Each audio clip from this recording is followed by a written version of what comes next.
Graças a Deus, queridos. Graças a Deus pela presença de vocês. Temos muitas pessoas viajando, mas tem suas razões. Sejam abençoados no retorno, para que possam retornar em paz. Escute. Pode sentar, pastor.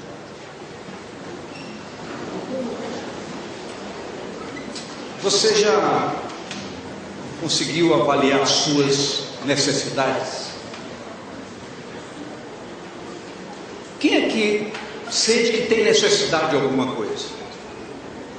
Eu tenho. Mas sempre alguém precisa mais do que a gente.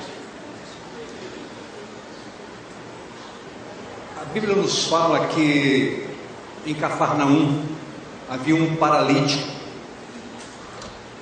e que esse paralítico foi levado por 4 pessoas a Jesus, e com muita dificuldade tiveram que subir no telhado, abrir o telhado para descer esse paralítico, para que ele pudesse chegar até Jesus. A Bíblia nos fala também que em Betsaida, um cego foi levado por muitas pessoas até Jesus, para que Jesus pudesse abençoá-lo, e aconteceu que ele foi curado, voltou a ver. Mas também existem os casos que a gente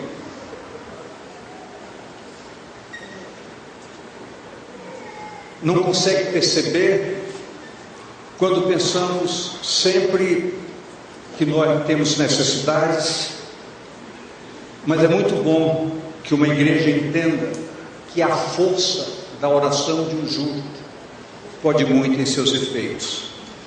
Então sempre é bom nos lembrarmos que essa composição dessa família especial chamada igreja, ela precisa sempre determinar-se a um ao outro ajudar e desejar um esforço significativo da parte de todos para o bem-estar do corpo chamado igreja. Aqui no capítulo 10 de Marcos, fala sobre, no verso 46, fala sobre a história chamada o cego de Jericó. E nos diz a palavra no verso 46: depois foram para Jericó, e saindo ele de Jericó com seus discípulos e uma grande multidão, Bartimeu, o cego, filho de Timeu, estava assentado junto ao caminho mendigando. O texto diz que Jesus saía de Jericó. Obviamente que a sua estada em Jericó é uma cidade na planície do Jordão, bem perto a subida para Jerusalém.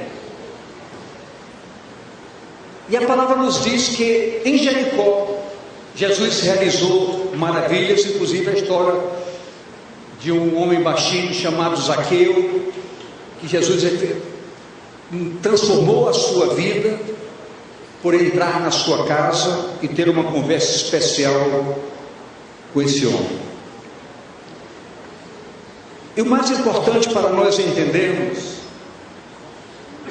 é que tanto as minhas necessidades como as necessidades dos outros precisam me dizer respeito, por uma coerência espiritual muito séria, de que todos nós, conforme a palavra diz, devemos ajudar a levar os fardos uns dos outros e orarmos uns pelos outros. Isso faz muito bem, isso nos fortalece, isso nos anima. Tanto que a Bíblia diz que quando Jó, com toda a sua necessidade terrível, diz que quando ele orava pelos seus amigos, Deus mudou a sua sorte. Isso pode acontecer conosco. O nosso zelo pelo bem-estar dos irmãos pode nos fortalecer e nos favorecer de maneira categórica. Mas diz a palavra que no verso 47: e ouvindo Bartimeu que era Jesus o Nazareno, pôs-se a clamar: Jesus, filho de Davi, tem compaixão de mim. Na realidade,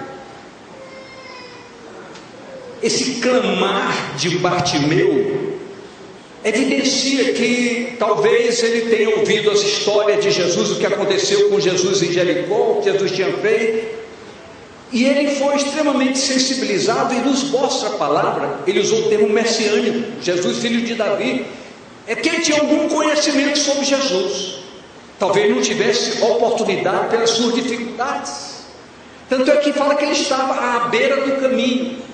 Se nós pensarmos um pouco nisso, nós vamos verificar que muitas pessoas, no radicalismo de suas consciências ligadas às suas próprias vontades, aos seus próprios entendimentos, estão à beira do caminho e poderiam facilmente chegar a Jesus se houvesse quem os levasse, como aconteceu em Betsaida, como aconteceu em Cafarnaum.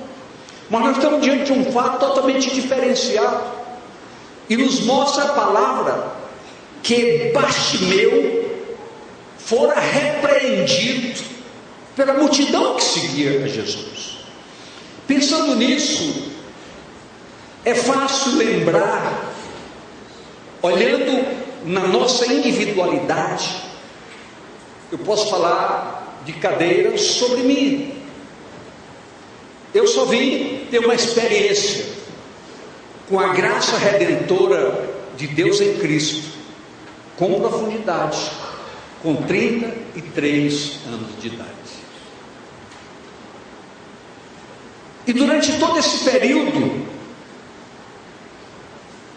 eu não aproveitei qualquer oportunidade nesse sentido, e aprendi a viver ao meu modo, como queria, como achava, mas pude ter a graça misericordiosa de Deus como um projeto de vida para a minha vida, que me deu essa oportunidade. Mas muitas pessoas, queridos, estão à beira do caminho, mendigando alguma coisa. Mas há algo que precisamos despertar o nosso entendimento nesta noite. A Bíblia diz, no verso 48, e muitos o repreendiam para que se calasse. Os repreendiam para que se calasse. Eu até anotei aqui, ele estava recebendo uma censura severa para que se calasse.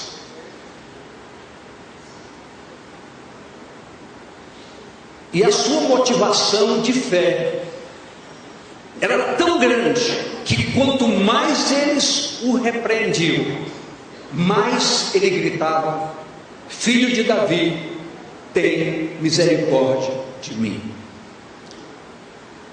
O que isso nos chama a atenção? Sobre a fácil desistência de muitos. Muitas vezes nós temos orado e não conseguimos ver as coisas acontecerem, e muitas pessoas desistem mesmo. Já conheço duas pessoas, uma delas eu encontrei no shopping e fui cumprimentá-lo, porque ele vinha aqui várias vezes. Disse: não, pastor, eu não sou mais cristão, eu agora tomei um outro rumo. Eu até me assustei, fiquei, mas o que eu pude dizer a ele disse naquela hora. E fiquei sabendo também de outra pessoa que chegou a tocar aqui, ajudar no louvor, e recentemente fiquei sabendo que ele também não é mais cristão. Ele agora é um judeu messiânico. Tudo bem, mas a desistência tem um reflexo muito claro, muito objetivo, porque a desistência está na falta de uma consciência de aproximação real da nossa parte para com Deus. É bom que todos nós entendamos que cada vez que nós nos determinamos como aquele cego, clamar, viver uma vida de oração, uma vida de meditação, uma vida de comunhão com o Senhor, tenha absoluta certeza que o ânimo interior nosso cresce a cada dia, ao ponto de nós sentirmos falta do momento que não podemos estar na meditação e na oração.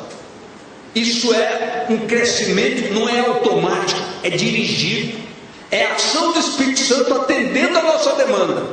Tanto é que no caso desse cego de Jericó, a multidão, os discípulos cercavam a Jesus, e a Bíblia nos mostra muitas vezes que Jesus era tão apertado, tão procurado, que era difícil chegar perto dele. Quando aquela mulher que creu nele tocou pelo na sua veste, com muito esforço, com muita luta. Mas há algo interessante para nós entendermos. Apesar de todos esses impedimentos, no caso daquela mulher que estava há vários anos com uma hemorragia, ela só tocou no manto de Jesus. Mas Jesus naquela hora disse: epa, parem, alguém me tocou de modo diferente. No caso de Bartimeu, a história não é diferente. Apesar de toda aquela multidão, Jesus parou e disse: alguém está precisando de mim nesta cidade. Há alguém clamando por mim nessa cidade. Jesus parou e mandou que eu chamasse. Diz o texto da palavra, verso 49: e Jesus parando, disse que eu o chamasse. E chamaram o cego, dizendo: tem bom ânimo, levanta-te, que ele te chama. O que eu quero dizer não sei se para todos, para alguns, isso não importa, é que nunca seja um desistente. Saiba com plena convicção de respaldo na palavra de Deus, que quando há sinceridade, contrição no nosso coração, sempre seremos ouvidos. Sempre seremos ouvidos. Deus é radicalmente um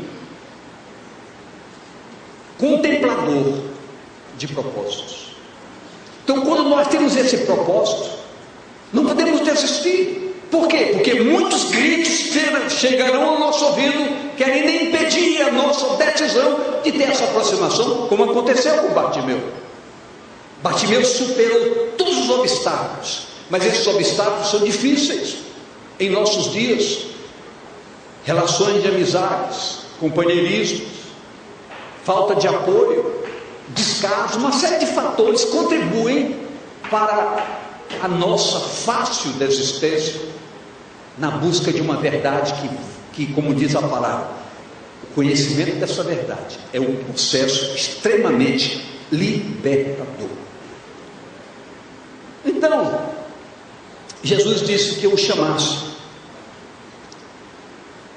e diz a palavra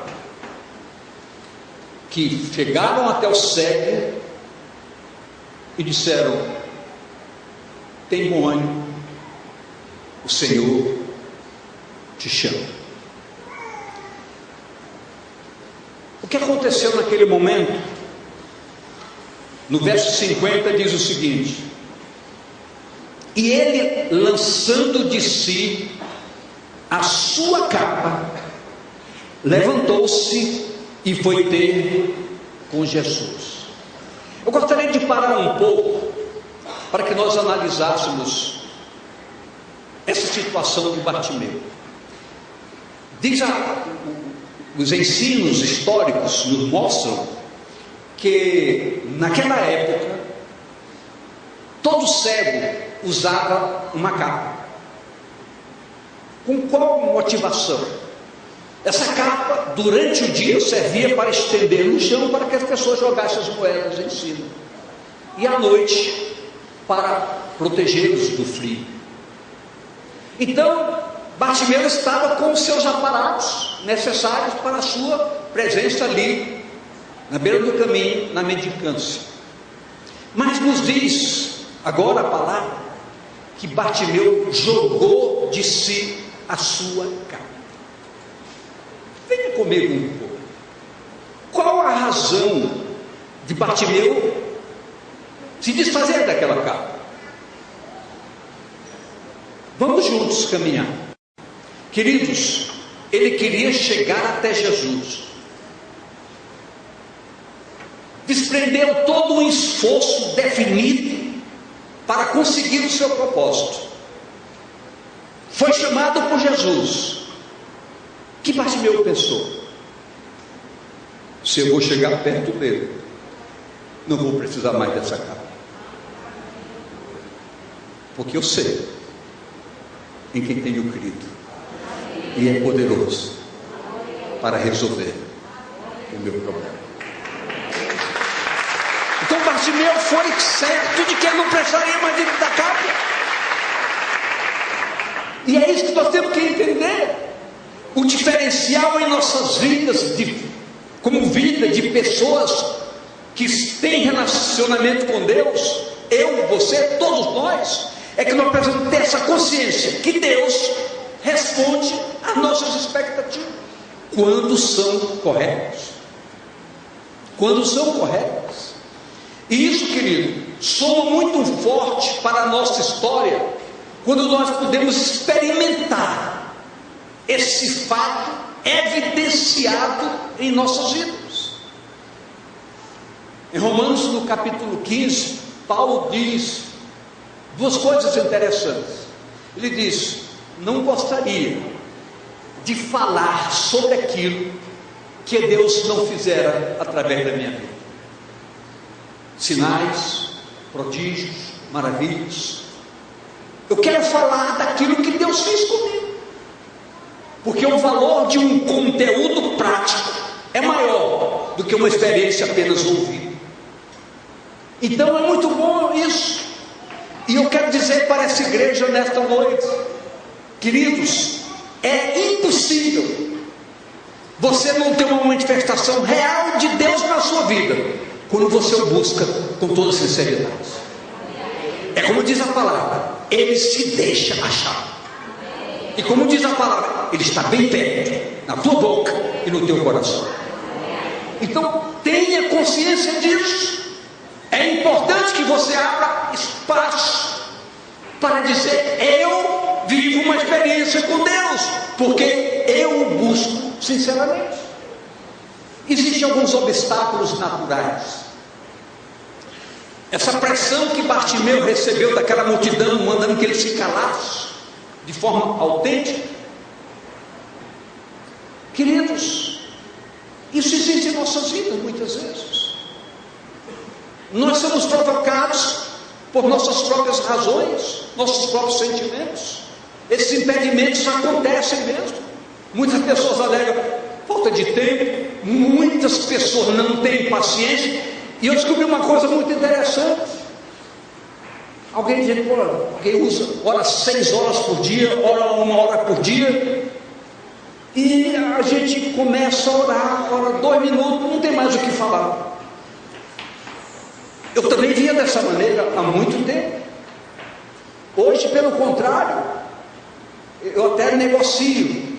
Estou ajoelhado em casa orando, está passando a hora, Senhor, daqui a pouco voltarei. Aí vem para cá e continua aqui. Por quê? Porque quando nós temos a intimidade com Deus, Deus se revela de tal maneira que não esgota o desejo de estar na sua presença. Pelo contrário, é inadmissível isso. Mas não adianta tentar ensinar isso. Ninguém pode ensinar isso para os outros.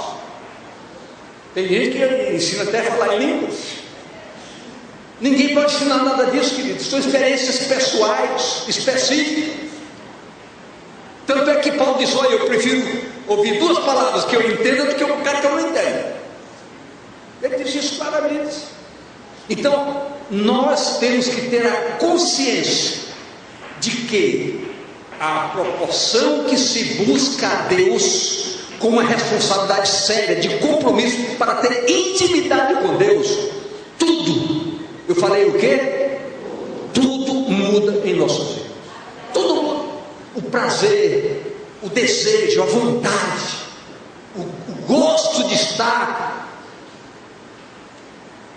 da presença de Deus é uma coisa extraordinária.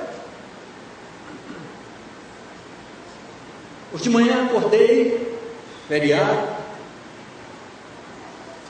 ficar fazendo o que em casa? Vim para cá para o gabinete, ter momentos com a palavra, com a oração, porque isso nos fortalece, isso nos anima. Até a pastora Diana chegou lá comigo, está preparando a palavra para de noite? Eu disse, eu estou em dúvidas.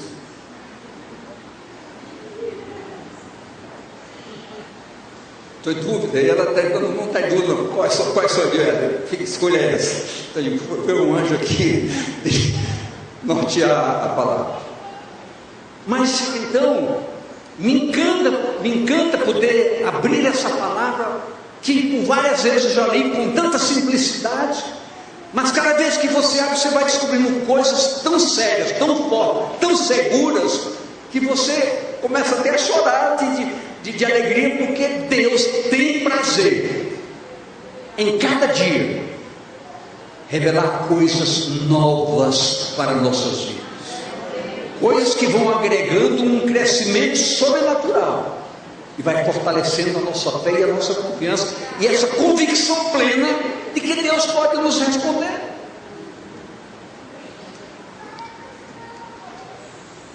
No verso 51 diz o seguinte: e Jesus falando disse: que queres que te faça? E o cego lhe disse: mestre, que eu veja, que eu tenha visto. É o óbvio, claro, é o óbvio, mas alguma coisa nos faz pensar e repensar.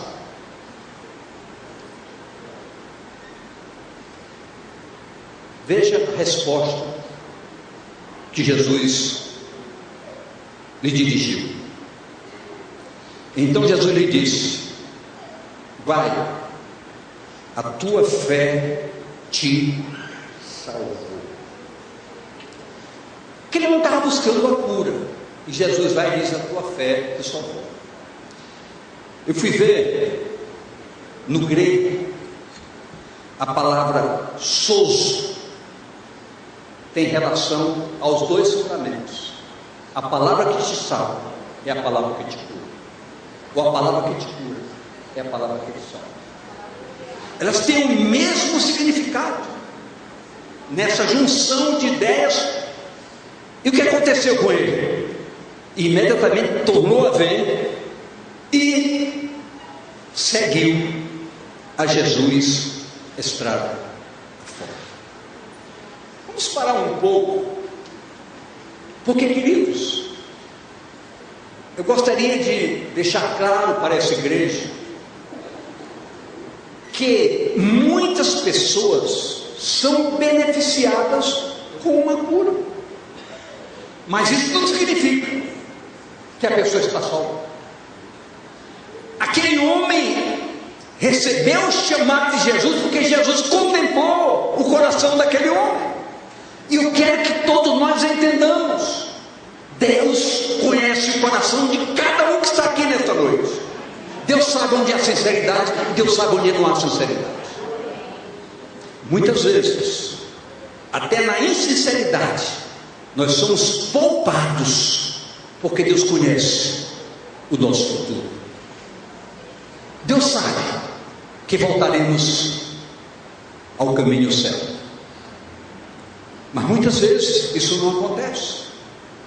Muitos se afastam, porque não conseguem pegar na essência da graça de Deus como deveria pegar.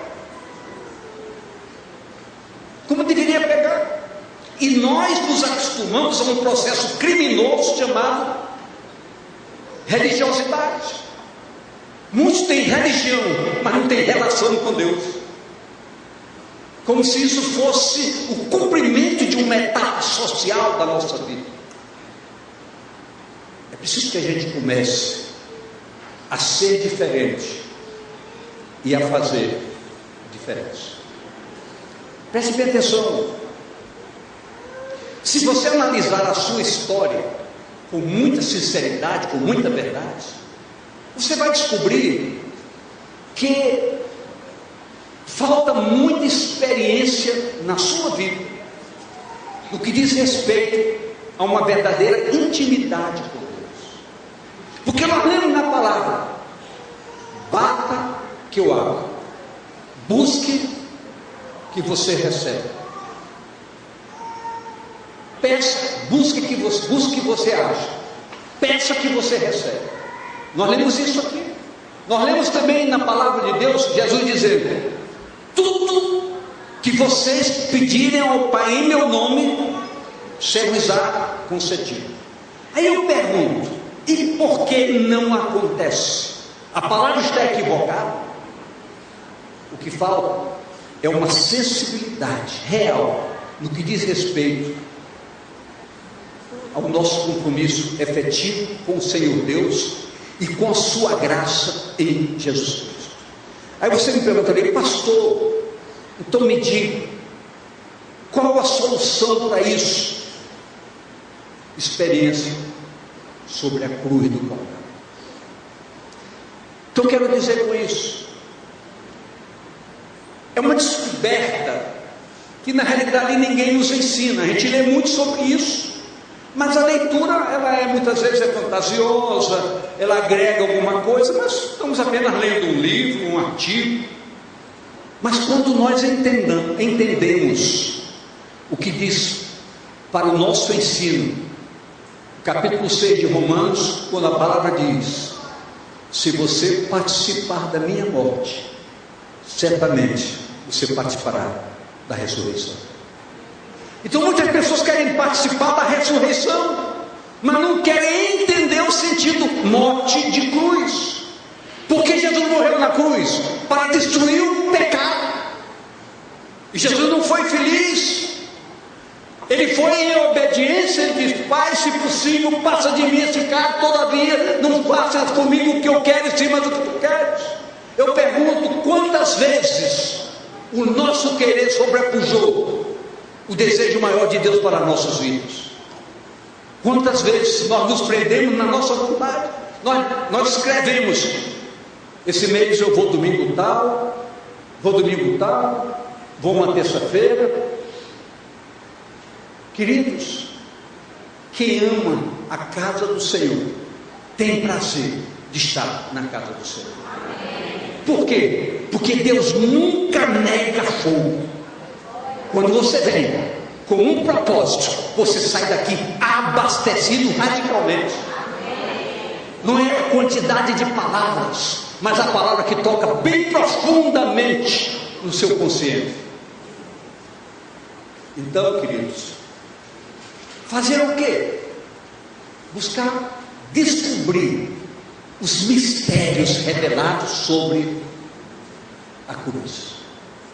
A palavra diz categoricamente que o próprio Jesus é um mistério. Ele precisa se revelar como? Ali na rua, daqui a dois quarteirões, tem uma pessoa ali que profetiza. Queridos, olha, o maior profeta disponível para nós, a palavra. Tudo que nós precisamos, nós encontramos nessa palavra, além das nossas expectativas. Por quê? Porque Deus se revela na palavra. Mas por quê? Porque Ele é a própria palavra. Então, a história de Bartimeu não é um desafio, pelo contrário, é uma noção diretiva e objetiva de propósitos, para que todos nós entendamos. Primeiro, Bartimeu teve obstáculos, ele levantou a voz acima dos obstáculos. Você tem problemas, você tem dificuldades? Entenda que para chegar à presença de Deus, você pode ser um vencedor de obstáculos. Só depende de quê? De crer, de acreditar. Bartimeu tinha visto Jesus, ele era cego, ele não nasceu cego. Tanto é que ele não nasceu cego, que ele perguntou, Jesus perguntou: quer que eu te faça? Senhor, que eu veja de novo. Se eu vejo de novo, porque ele não nasceu cego, mas ficou cego. E quantas pessoas estão enxergando aqui, mas são mais cegos do que Bartimeu? Por quê? Porque não abriram os olhos espirituais para contemplar uma resposta a todas as nossas expectativas. E é bom nós dizermos com sinceridade: viver experiências com Deus é bem diferente do que ouvir experiências sobre Deus. É bem diferente. Uma coisa é você ouvir, é como aconteceu com Jó. Jó disse: Senhor, eu conheço só de ouvir falar de ti, mas agora, na minha experiência, os meus olhos te veem. Então, o desejo do nosso coração, queridos, é que todos nós possamos viver experiências profundas com Deus, para que os nossos olhos vejam, o nosso interior sinta o poder operativo da graça de Deus em nossas vidas. Por que Jesus foi à cruz? Por causa do pecado, para destruir o pecado. E por que o pecado continua na minha vida e eu acho que eu sou um servo de Deus? Estou me enganando, porque eu tenho que participar da sua morte para participar da sua ressurreição. Pecado foi objeto da morte de Jesus, mas não pode ser objeto da minha vida. Diga isso para a pessoa do seu lado.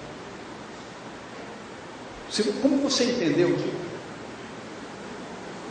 É muito interessante a gente mexer, provocar situações. É interessante fazer isso. Perguntar: você está morto para o pecado? Você morreu para o pecado? O pecado não gera prazer na sua vida? E quer dizer algo para vocês. Seria um outro assunto que eu falaria hoje, mas vamos deixar para outra oportunidade. O diabo sempre pensa que nossa vida é seu território. Sempre pensa que ele tem direito de manusear nossas vidas. Há coisas, todos nós sofremos isso, coisas que nós fizemos no passado, que foram coisas terríveis, erradas, sempre vem à nossa mente, sempre vem a lembrança. O diabo está lembrado disso, pode fazer de novo, pode fazer de novo.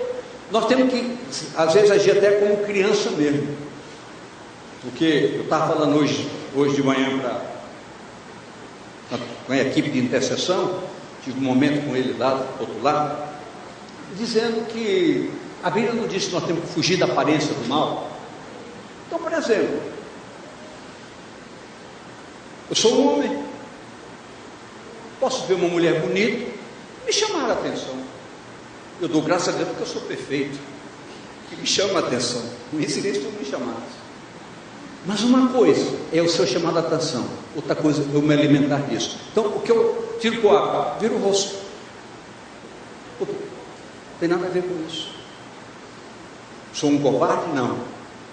Sou um consciente de que sou falho e não quero falhar. Então isso podia uma coisa, parece coisa de criança, mas é uma proposta que você estabeleceu para você. Se eu tenho que fugir da aparência do mal, eu vou fugir da aparência do mal, para não me deixar enganar. No livro de Tiago diz que começa tudo com um simples olhar. Olhou, pensou,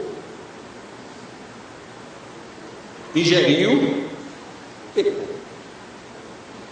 Então nós temos que fazer o quê? Olhou, virou o rosto, para não prosseguir no processo que leva ao pecado e o pecado à morte. Mas pastor, o senhor está falando uma coisa tão simples. Eu estou falando uma coisa tão simples. Sabe por quê, querido? Porque são essas pequenas coisas que nos enganam. Se nós não continuarmos com um propósito de crescermos na graça e no conhecimento do Senhor, nós não vamos a lugar algum. Então, quando eu peguei esse texto, que eu comecei a ruminar sobre ele, fui ver coisas assim, fui abrir outros livros, conselheiros, para ver como as coisas simples se tornam em grandes desafios para nós. E o grande segredo é que essa palavra nunca vem para nos machucar. Ela só vem com um propósito: edificar. as nossas vidas. Esse é o único propósito de Deus. Deus tem zelo de cada uma pessoa que está aqui. Tem um zelo extraordinário. Você não pode nem imaginar o zelo de Deus por você. Jesus estava com uma multidão ao seu redor, discípulos cercando, protegendo, multidão. Ele ouviu a voz de um servo e foi lá. Mandou parar tudo, para tudo. Tem algo importante me aguardando. Queridos, eu quero dizer para você, seu nome não é Bartimeu, mas seja qual for o seu nome, esse mesmo Jesus está pronto para lhe ouvir, e lhe responder, e mudar a sua história, e construir um novo tempo na sua vida.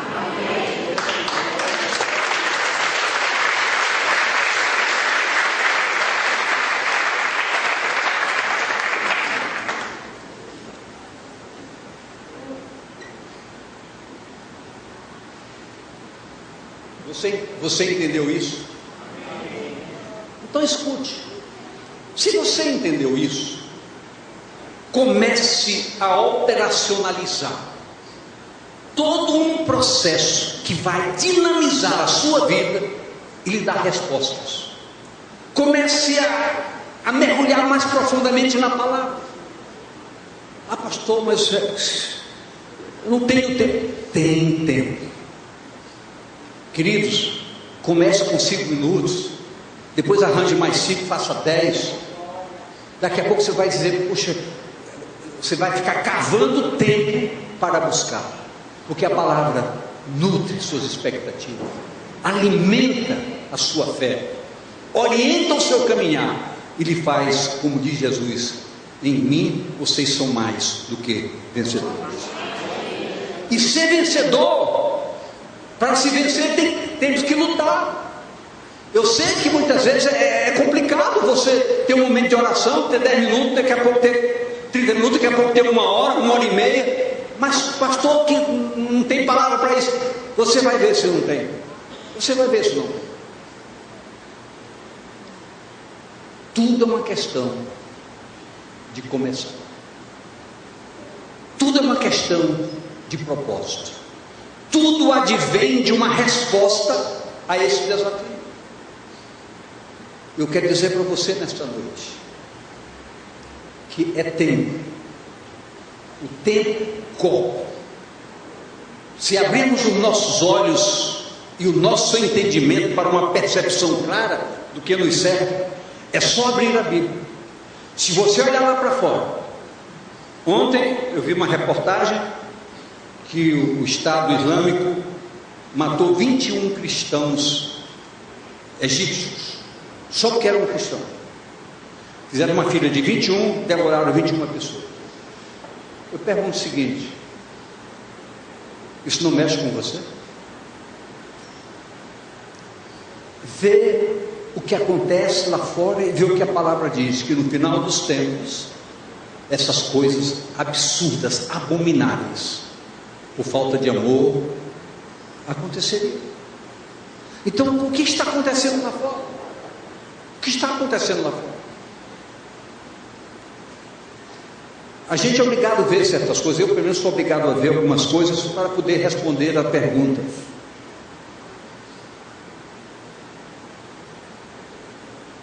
Na reportagem, toda reportagem desses dias, todo noticiário tem um pedaço que fala sobre o carnaval que está acontecendo. A gente vê as pessoas declarando: trabalhei o ano todo por esse momento. Aí você vai, abre a Bíblia e lê que os filhos da perversidade são mais astutos do que os filhos da graça. Quer dizer, a pessoa paga um preço para uma festa totalmente carnal. Obviamente que eu não estou julgando ninguém, tem muitas pessoas sinceras envolvidas nisso, por falta de um conhecimento mais amplo, mas fazem tudo, economizam, fazem sacrifício para fazer isso, para comprar como é que você sabe? Como é que você sabe? E o bichinho é caro, viu? É uma nota. Só para isso. E quando você fala, você não tem 10 minutos por dia para a palavra, para a oração. Queridos, a palavra não fala de graça. Quando ela diz que os filhos das trevas são mais astutos, essa experiência eu tive dentro do carro, na Alcino Castelo, uma certa ocasião. Eu estava dirigindo, quando aquilo veio à minha mente, claro objetivo. Deus me falando esse texto, os filhos das trevas são mais astutos do que nós, que muitas vezes arranjamos desculpas, as mais variadas. Cadê fulano? Cadê seu marido? Cadê sua esposa? Ah, não quis vir. Cadê seu sacerdócio?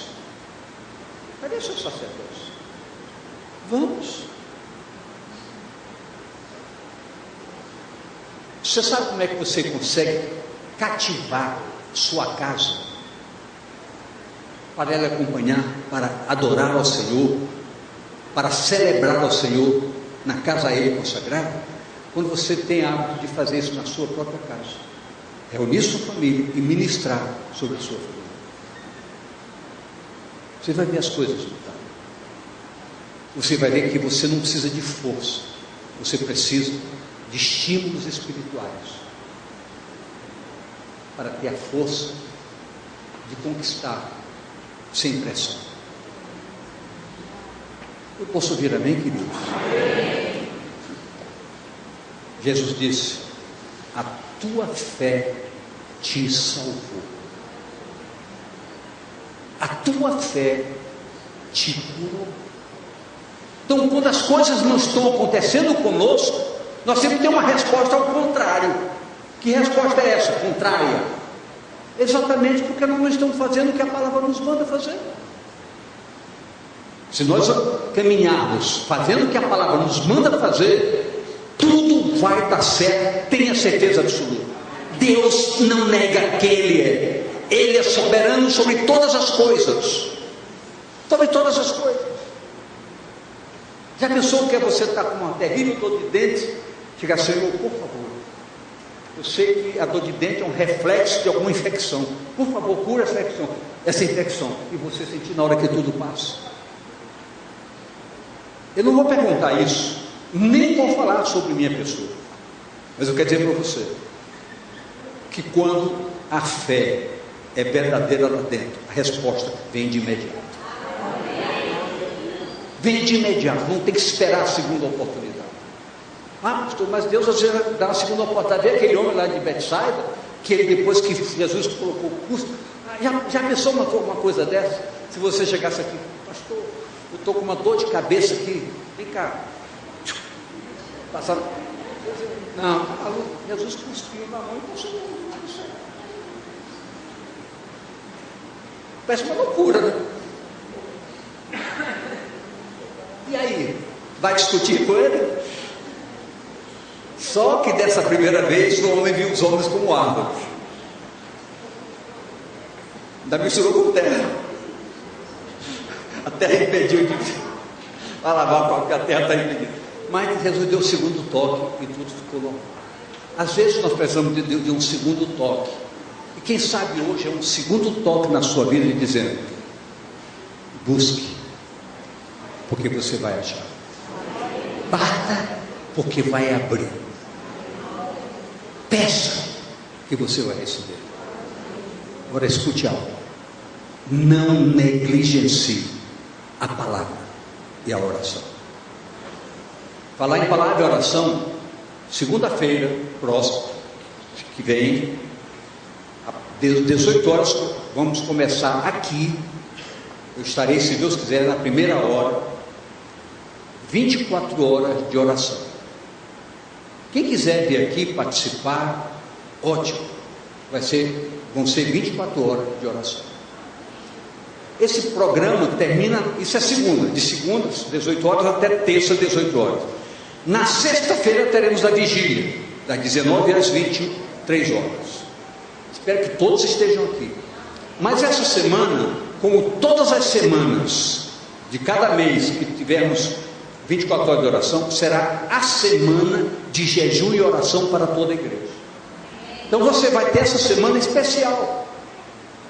Fazer jejum todo dia? Não, você pode fazer como você achar bem. Jejum de quê? Do que você achar conveniente. Não vá fazer esse jejum daquilo que você não gosta. Isso é faça. Então, toda a igreja está convocada, todos os meses, uma semana de jejum e oração. Para quê? Para o aperfeiçoamento dos santos, para melhorar a nossa intimidade, nosso relacionamento com Deus, para instruirmos de que tudo aquilo que a palavra tem para nos abastecer a cada dia, e para entendermos que os ditos da palavra são decretos imutáveis. Quando Jesus disse: tudo o que pedires ao Pai em meu nome ser-vos-á concedido, creia que isso é uma verdade que pode ser verdade para a sua vida. E eu não tenho medo de dizer para você hoje à noite, muitas coisas vão mudar a partir de agora. Nós queremos ver esse ano uma igreja produtiva, conquistadora, todo mundo conquistando, mas acima de tudo uma igreja em santidade, que não será surpreendida se o Senhor voltar amanhã, porque nós não sabemos o horário, nem o dia, nem Ele revelou. Então saiba disso. Eu preciso estar preparado hoje para não ser surpreendido amanhã. Diga isso à pessoa ao seu lado e fique de pé, por favor.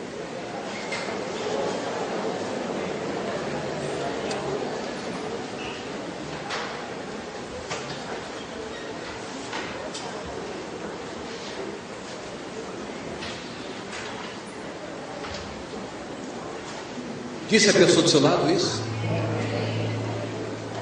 Então, queridos, eu dou graças a Deus pela sua palavra, porque é ela que nutre as nossas expectativas. Eu digo para essa igreja, essa palavra chama-se Palavra de Deus. A Ele, portanto, toda a honra, toda a glória, todo o louvor e a gratidão sincera do nosso coração.